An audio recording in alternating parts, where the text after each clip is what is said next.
Assalamualaikum warahmatullahi wabarakatuh. Selamat datang di Nanar Pamungkas. Berbagi ilmu, berbagi pengalaman. Channel akan mengulas ilmu yang berkaitan dengan teknologi informasi. Baiklah teman-teman, kali ini saya akan berbagi ilmu mengenai algoritma simple linear regression. Ya, ini video lanjut dari seri sebelumnya. Namun kali ini studi kasusnya adalah untuk memprediksi. Jadi simple linear regression kita gunakan untuk memprediksi. Nah, bagaimana langkah-langkahnya? Simak video ini selengkapnya. Namun yang belum subscribe, silahkan subscribe dan share video ini agar semakin banyak yang mendapatkan ilmu dan manfaat dari video ini. Baik, kita menuju ke TKP ya teman-teman. Baik teman-teman, kita sudah sampai di TKP. Seperti biasa kita menggunakan VS Code dan juga Jupyter Notebook. Nah, teman-teman sudah outline keseluruhan dari langkah-langkah kita dari awal dari read dataset, kemudian visualisasi data, memprediksi data baru dan seterusnya.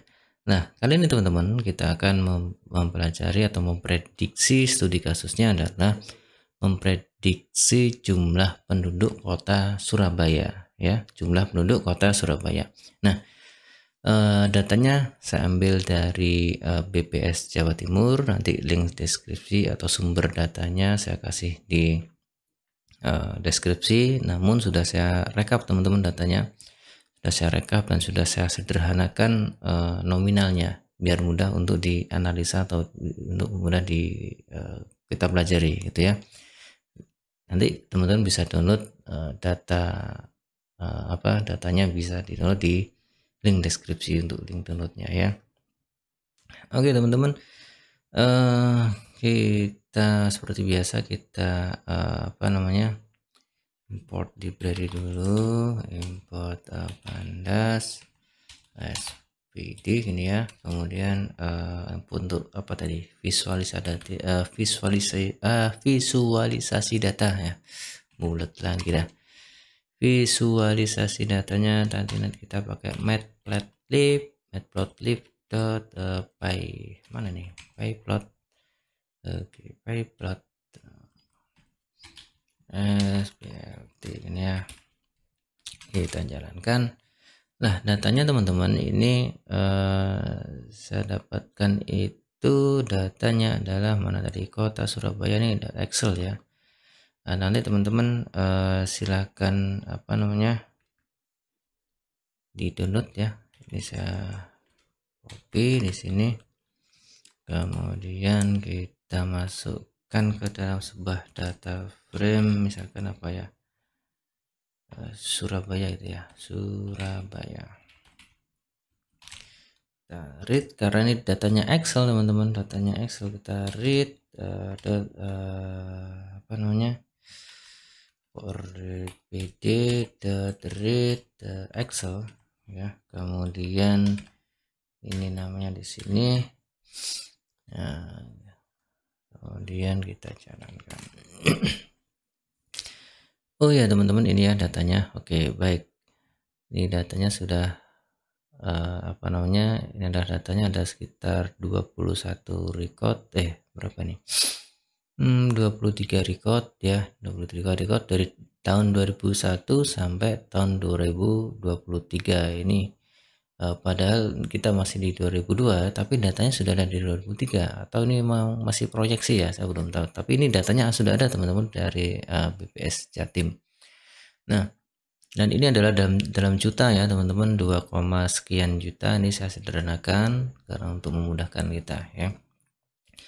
Nah, berarti teman-teman gini, oh ya, ini kan .xlsx ya teman-teman.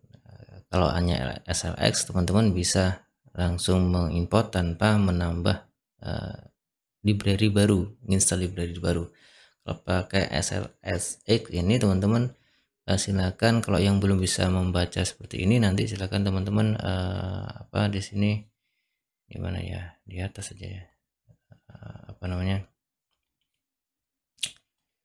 di sini teman-teman nanti ketikkan pip install lupa saya, install open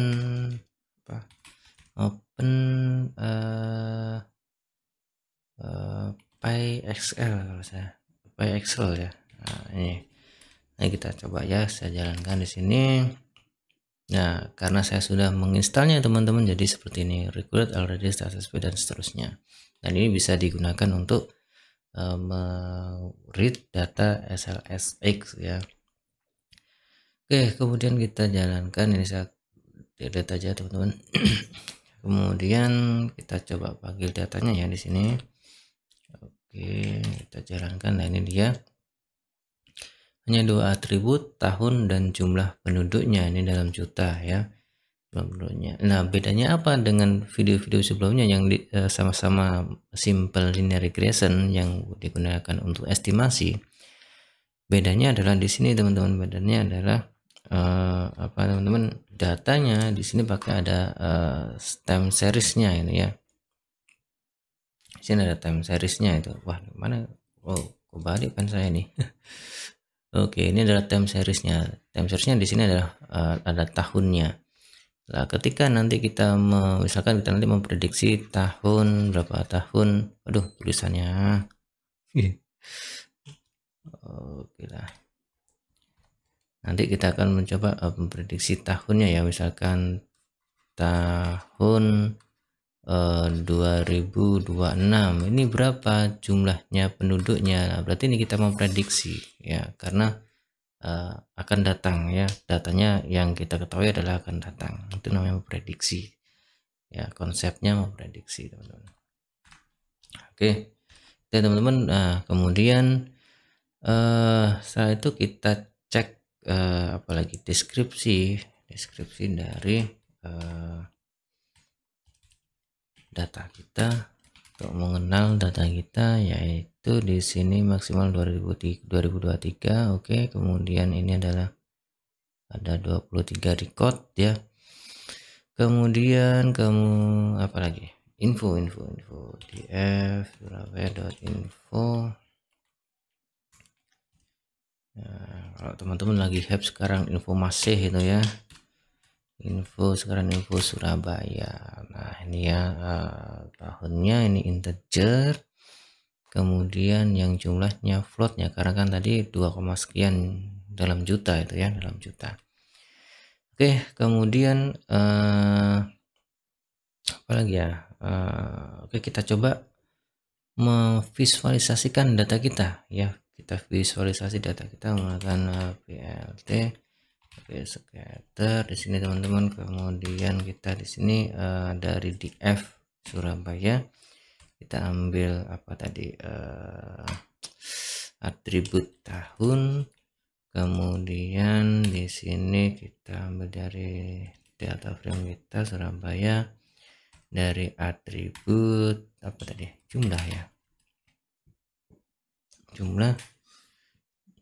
Kasih label enggak ya? Oke, kasih label aja ya. PLT X label. Oke, X label di sini kita labelnya ya tahun. Oke, kemudian ini bisa copy biar cepat aja ya. PLT Y labelnya apa tadi, tahun jumlah. Oke, kita jalankan X apa ini, oh sebentar, ini dia. Nah, ini dia teman-teman. Kalau kita lihat di sini ya, kita cek ya. Oke, kita besarkan ya, besarkan dan ya. Oke, kita besarkan di sini, kita cek di sini teman-teman. Oke, nah ini ada data yang cukup unik di sini teman-teman. Uniknya apa? Ini teman-teman, ketika di sini datanya linear itu ya, cenderung naik terus setiap tahunnya dari tahun 2001 ini cenderung naik ya kan. Nah, ternyata di tahun berapa ini,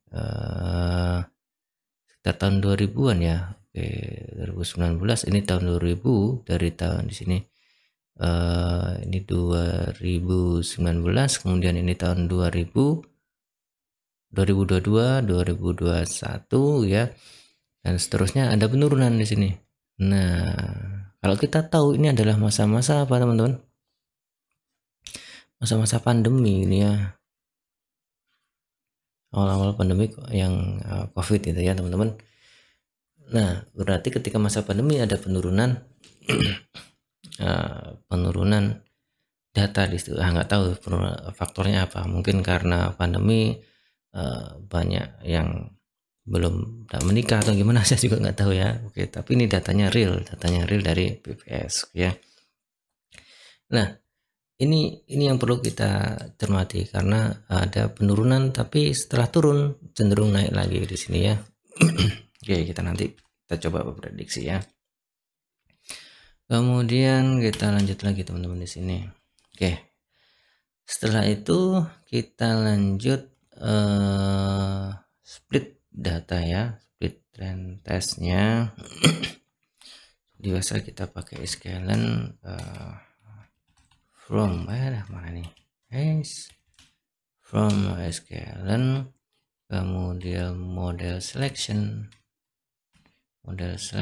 import trend test split, kemudian kita membuat variabelnya x trend ya,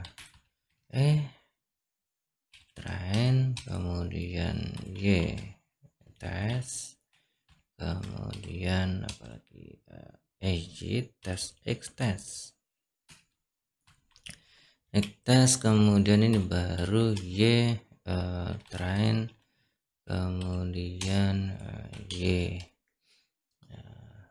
tes ini ya, kemudian kita panggil apa tadi, trend split ya kan, trend split, kemudian kita masukkan variabel x, kemudian y ini bukan ini teman-teman, keliru ini harusnya yang di sini nih ya, test splitnya ya, terlalu semangat ini padahal kita belum split independen ya. Oke, kita split independen dulu di sini. Nggak apa-apa lah mencicil yang buat ini ya. Oke, kita masukkan sekarang independennya adalah tahun, kemudian dependennya adalah jumlah gitu ya. Berarti kita masukkan x, variabel x untuk independennya adalah dari df Surabaya ini berapa? 0 ya, indeksnya 0, berarti kita ambil seluruh data, kemudian indeksnya 0, kita ambil indeks ke 0, kemudian kita hanya ambil value-nya saja ya, kemudian y untuk variabel df ya Surabaya.ilog sama seperti yang tadi, kita ambil seluruh data, kemudian dari indeks 1 ya, kemudian kita hanya ambil value-nya saja. Nah, baru di sini ya, ketika sudah terbentuk variabel x-nya adalah sudah benar tahun, kemudian y-nya adalah jumlah ya. Nah, baru ini teman-teman split test trendnya. Wah, tadi terlalu semangat itu ya. Oke, ini adalah y, kita lanjutkan di sini y, kemudian ini adalah apa, test size-nya. Test size-nya adalah berapa, coba kita berapa ya, oke, seperempat lagi ya, 0,25, kemudian random state-nya 0. Nah, ini biar apa teman-teman, random state-nya kita isi integer biar nanti ketika kita jalankan lagi tidak di random lagi gitu ya, randomnya tetap, datanya tidak di random lagi. Oke, kemudian kita jalankan di sini. Oke, kemudian x testnya sudah terbentuk. Tesnya ada 6 data, trainingnya ada 7 data ini ya. Ya, sama berarti situ. Oke, kemudian kita sekarang coba untuk memprediksi atau training buat pemodelannya ya. Dari apa? Scalan lagi teman-teman, scalan linear yang mana nih, linear model ini ya. linear model, import kita linear regression, kita import linear regression, kemudian kita jalankan, kemudian kita panggil linear regression objeknya, kelasnya ya, kemudian kita simpan di dalam sebuah objek apa misalkan ya, apa ya, teman-teman, regresi lagi aja ya, regresi lagi gini ya. Oke, kemudian kita jalankan. Kita sudah punya objek linear regression yang namanya regresi, kemudian kita training ya, training, kita regresi dot mana nih, dot fit, kita fitkan, kita masukkan ke dalam proses training dari xtrain ya, xtrain dan juga terhadap ytrain, ytrain. Oke, dan kita jalankan di situ. Oke, sudah berhasil teman-teman. Nah, kemudian kita cek hasil prediksinya. Kita cek, kita testing ya.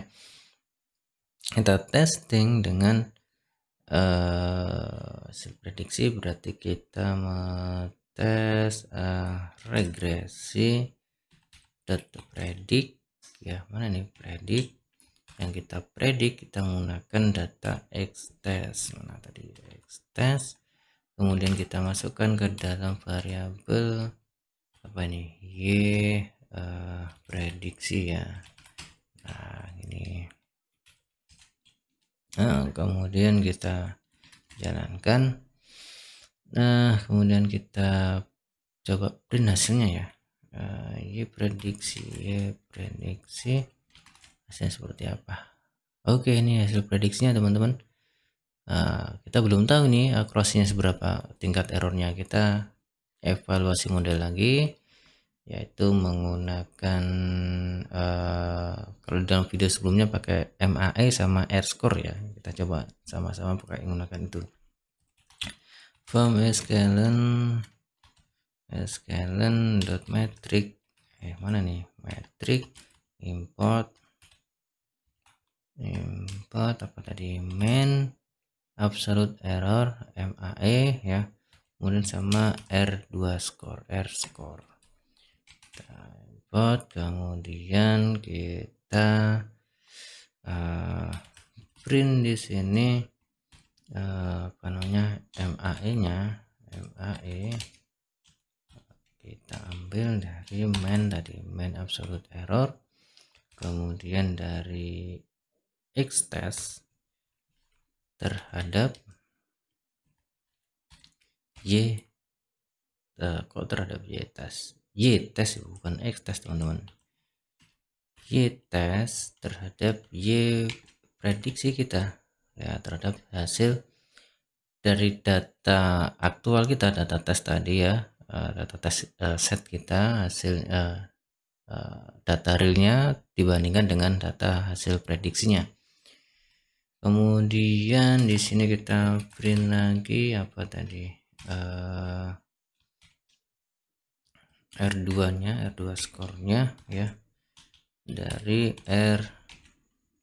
R2 skor sama ini, dari ini bisa copy,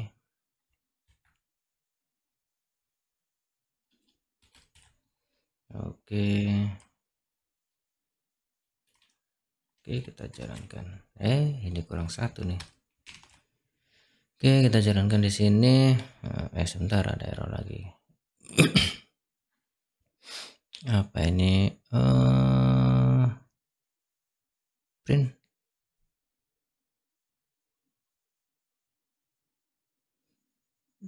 Apa ini kurang? Ada yang kurang ini. MAE sudah print. Main hasil prediksi ini. Sudah saya jalankan belum ya? Sudah teman-teman. Oh ini yang kurang. Oke, nah ini dia teman-teman. Oke, Oke, di sini dalam video sebelumnya sudah saya jelaskan teman-teman kalau bahwasanya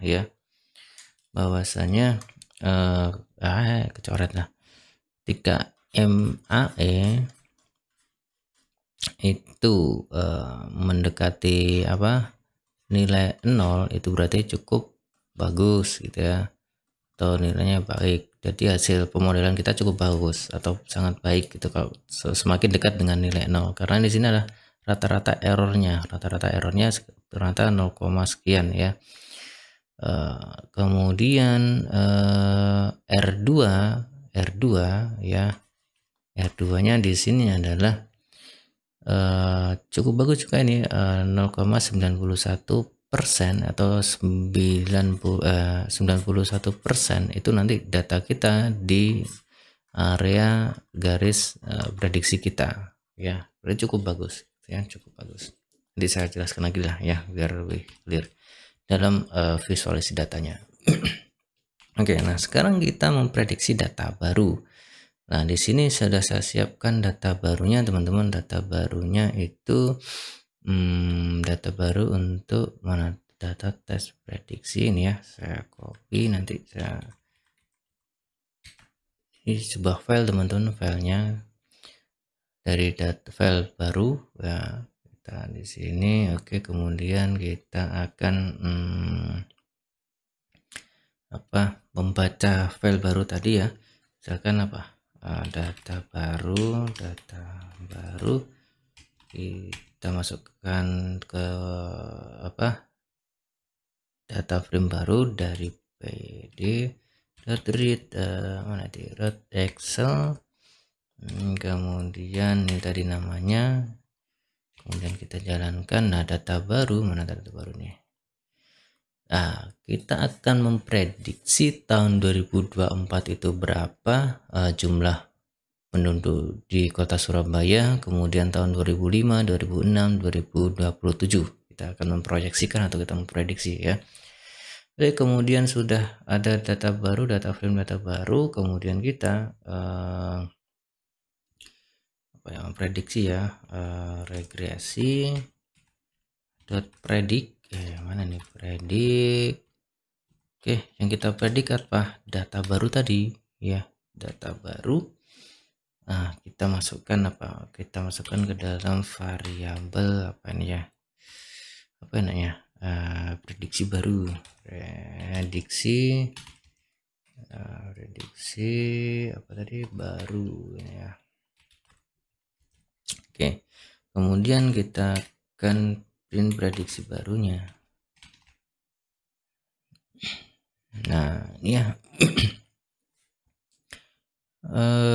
Ternyata di sini prediksi barunya adalah ini sekitar 2,95 juta di tahun berapa? Tahun 2024 ya, tahun 2024 sekian, tahun 2025 sekian, dan seterusnya ini sekian. Nah, sekarang kita visualisasi datanya, teman-teman. Kita lihat visualisasi datanya.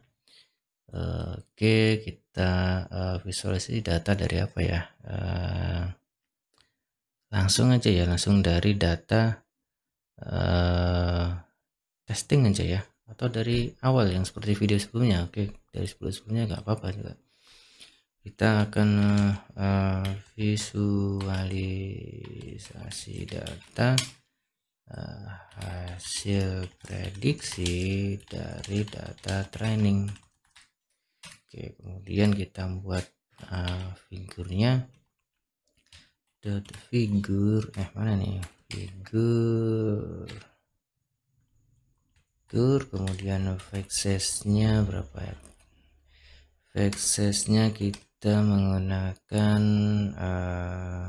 15x10 misalkan. Kita cek belum selesai, teman-teman. Kemudian VLT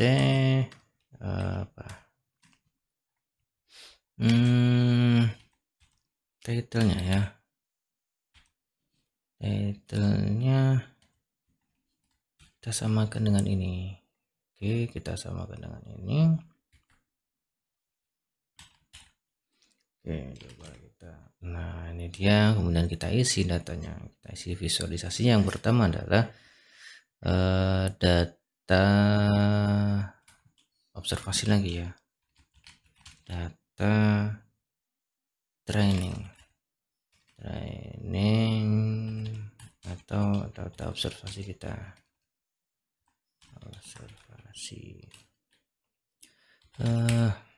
ini ya, kita kasih dengan warna, kita kasih terangan warna apa, biru lagi ya, nggak apa, warna biru. Dalam video sebelumnya juga warna biru, oke, nggak apa.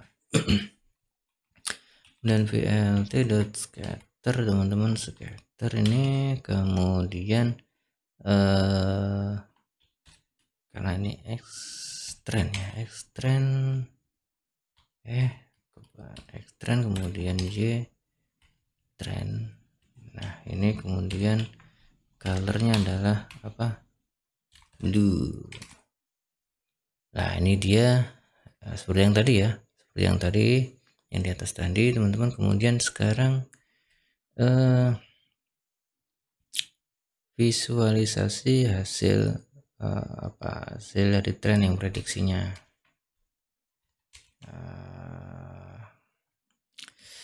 Saya kok lupa, garis data hasil prediksi teman, prediksi dari data training, terlalu ada trainingnya ini ya. Jadi di sini plt.plot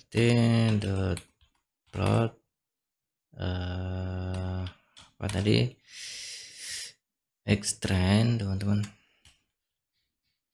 extend, kemudian dari regresinya tadi ya, regresi dot predict yang extend, jadi extend. Oke, kemudian warnanya kita pakai color warna apa tadi, red lagi aja lah. Nah, ini dia teman-teman. Ini adalah labelnya belum ini, sebentar, x label ya kan, plt x label, ini adalah tahun ya, tahun, kemudian plt kita y labelnya, nah y label ini apa tadi, jumlah. Untuk memudahkan kita pakai ini aja, plt.grid ya, mana grid. Oke, nah biar tahu nih, nah kalau ada garisnya kan enak nih. Oke, cukup besar, oke sip. Nah, ini ya data training kita, data training seperti ini. Ternyata data training kita ada yang di tahun 2020 dan tahun berapa ini, 2023 kalau nggak salah ya ini. Oke, dan ini adalah garis hasil prediksi dari terhadap apa, dari kok hilang konsentrasi nih teman-teman, dari training, dari testing, dari data training. Sekarang kita visualisasi terhadap yang dari testing teman-teman. Nah, dari sekarang ini tes data tes ini ya, kemudian ini dari data tes ini saya copy biar cepat mempersingkat waktu, tes, kemudian ini juga tes, ini juga tes. Nah, ini ya, kemudian ini warna apa ya anaknya ya, kalau kemarin itu warna green. Oke, kita samakan, tapi ini datanya adalah x test teman-teman, x test. Nah, x test, kemudian ini juga y test. Nah, y test, kemudian ini adalah x test juga, x test, dan ini adalah apa tadi, y prediksi ya, ini y mana, y prediksi, hasil prediksi. Kemudian ini warna apa kemarin tuh, Oke, kita samakan dengan yang kemarin yellow. Ya, kemudian kita cek di sini. Nah, ini adalah data hasil prediksi teman-teman. Hasil prediksinya ya, hasil prediksi ini hasil testingnya ya. Maksudnya ternyata di sini dites data tahun 2021 di sini, kemudian ini tahun berapa tadi testingnya? Ya sekitar sini lah ya. Di sini ada testing tahun 2021 sama 2022 ini ya, 2022. Nah ini cukup dekat dengan garis prediksinya ya teman-teman. Nah kemudian kita visualisasi dari data kita, data yang hasil